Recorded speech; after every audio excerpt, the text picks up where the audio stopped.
An ancient entity takes control of the sky, marking humanity with a distinct triangular symbol. Across the globe, millions fall under its influence, walking aimlessly toward an unknown point as sleep becomes instantly fatal. The crisis hits locally at a crowded house party. A heated argument between Mateo and Connor quickly turns physical. Connor shoves their heavily intoxicated friend Tony, who drops straight to the floor. Gus yells at him to stand up, assuming he's just drunk, but quickly realizes Tony has stopped breathing entirely. Dave steps in to perform CPR while Mateo tries calling emergency services. The line goes completely unanswered. As panic breaks out, the crowd scatters into the night to avoid getting involved. Dave heads inside to find someone with a car, only to discover 2 more friends dead in the living room. Assuming a lethal gas leak is spreading through the house, he covers his face and runs back outside. Everyone has abandoned the property except Mateo. Refusing to leave the bodies behind, Dave and Mateo load their unconscious friends into the vehicle and drive straight to the nearest hospital. They pull up to a completely lifeless hospital. Dave manages to flag down an ER doctor, Linda, who follows them out to the parking lot.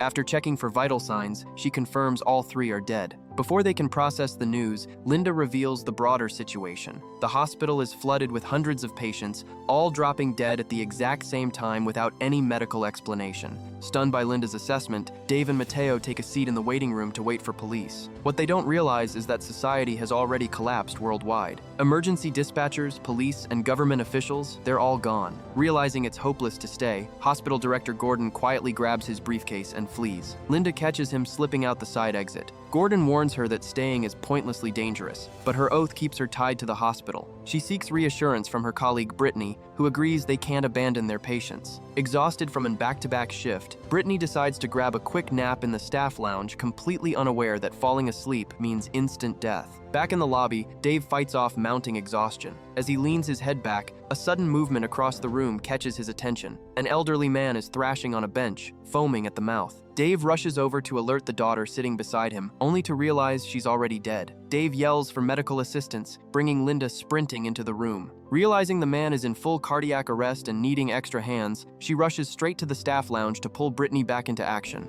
Inside, she finds Brittany sprawled on the couch, completely lifeless. The sudden death of her colleague forces a grim realization. This is not a localized incident or a simple medical anomaly. Suspecting an airborne agent or a coordinated attack, Linda insists Dave drive her straight to the nearest police station. They take to the road, but the city is completely empty. Traffic lights blink over vacant streets, with no pedestrians or moving vehicles anywhere in sight. Pulling up to the station, they find the building eerily silent. Inside, officers lie dead right at their desks. Looking at the position of the bodies, Linda connects the pattern. Every single victim expired the moment they drifted off to sleep. Her theory instantly clicks for Dave, reminding him of the subtle signs he missed back in the hospital lobby. Connecting the dots between the station and the hospital, Linda realizes sleep itself is the trigger. Urgent action is needed to warn anyone currently awake, especially night shift workers, to stay conscious. Mateo proposes hijacking a local radio tower, as radio waves remain the fastest way to broadcast across the region. But the mention of night shifts triggers a sudden realization for Dave.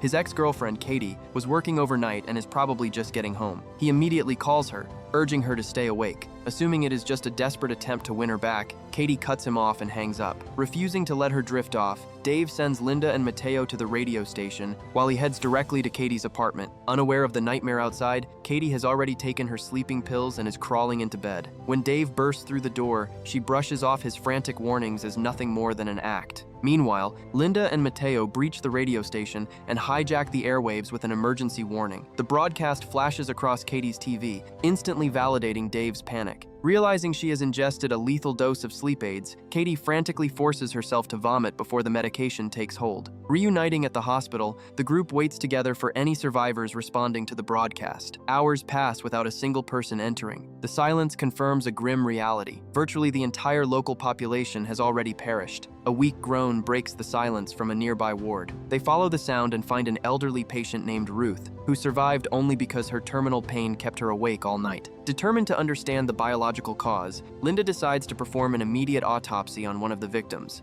Dave assists in moving a body to the operating table. But as Linda raises her scalpel for a cranial incision, the body begins reacting. Its core temperature violently spikes, sending wisps of white smoke curling out of its nose as if the brain is burning up from within. Linda opened the skull, revealing a distinct triangular mark burned directly into the brain tissue. The symbol paralyzes Dave. Days ago, he had a vivid nightmare of a colossal sky whale surrounded by ritualistic figures, a vision so overwhelming that he felt driven to carve that exact same triangle into his own chest. But the terror doesn't stop there. The memory stretches even further back, tying directly to the haunting visions of his childhood. While Dave is paralyzed by the connection to his past, Linda prepares to scan Ruth. Determined to leave behind answers before time runs out, Ruth volunteers to enter the scanner and let them monitor her brain in real time as she drifts off. Linda hesitates to watch a patient knowingly step into death, but with no other options left, she initiates the procedure. As Ruth slips into unconsciousness, her brain activity suddenly spikes to dangerous levels. Just 30 seconds later, her heart stops. Looking at the data, Linda realizes this phenomenon creates a nightmare so terrifying, it causes an instant heart attack. It is not a disease or a weapon, it's a global force manipulating directly with human minds. Matteo offers a supernatural explanation, pointing to ancient texts that detail a dream-stalking entity known as the octopus devil. But Linda immediately shuts it down, insisting the crisis is driven by an unknown magnetic anomaly or a sudden shift in atmospheric pressure. Dave brings up a detail from Ruth's file. Her brainwave data showed a 3-minute buffer between falling asleep and the start of the deadly dream. Desperate for answers, he offers himself as a test subject, proposing to sleep for 2.5 minutes before being forcibly awakened. Linda instantly rejects the idea, warning that human sleep cycles fluctuate and that 3-minute buffer is anything but guaranteed. In response, Dave lifts his shirt, revealing the triangular scar carved into his chest. He lays out his recurring nightmares, insisting that his strange connection to this anomaly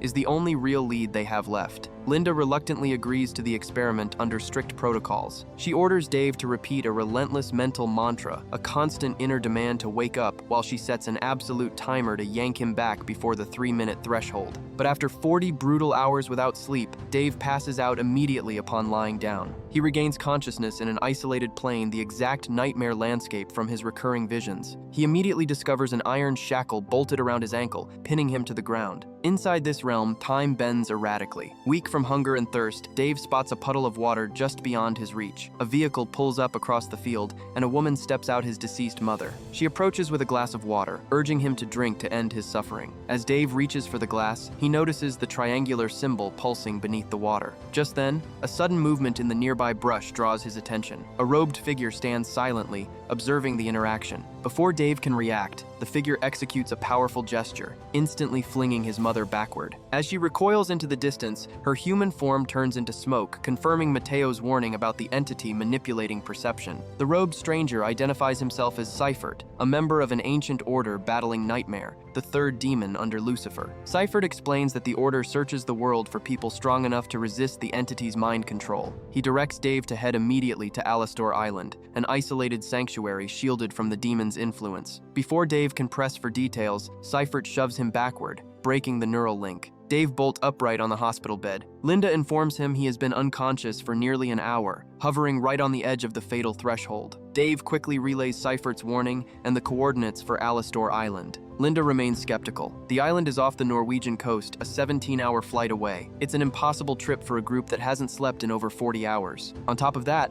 none of them know how to fly a plane. Matteo steps in, revealing he has a pilot's license and knows a nearby airfield with private planes. Realizing staying put means death, the group agrees to go. Dave splits the team to prepare. Linda and Katie head to the pharmacy for high-potency stimulants, while he and Matteo secure food. Noticing Katie drifting off to sleep, Dave jabs her with an epinephrine shot to keep her awake. Reassembling at the airfield, they find the tarmac littered with dead bodies. Matteo locates a fueled light plane and prepares for takeoff. Just as he clears the flight path, a radio voice crackles through from the control tower, a surviving controller, though he refuses their offer to escape. The controller chooses to stay behind to guide any other incoming flights. Respecting his decision, Matteo lines the plane up with the runway and takes off under his guidance. Cruising altitude brings acute physical collapse. Katie, running on over 2 full days without rest, passes out in her seat. Dave shakes her frantically, but she remains completely unreactive. Linda prepares a second dose of epinephrine, but because Katie receives received an injection 3 hours ago, the compound fails to rouse her.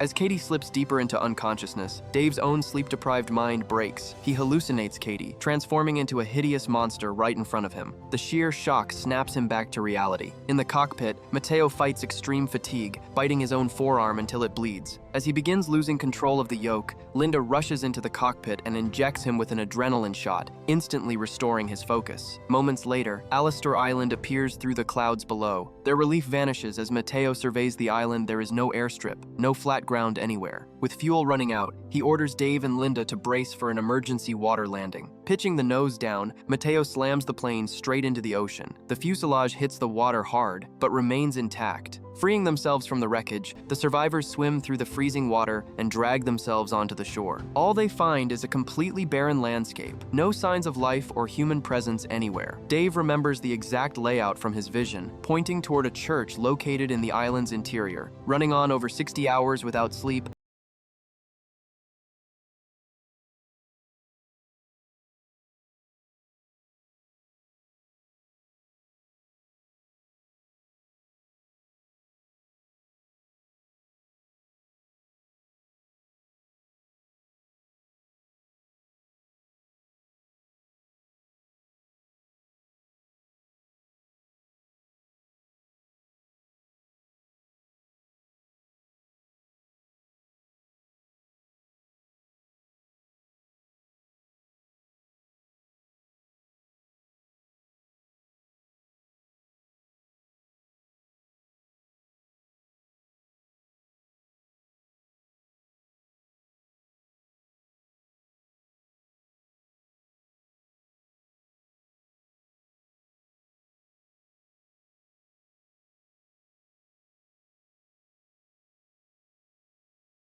begins. Don't forget to subscribe and turn on notifications so you can watch more videos like this. Thanks for watching.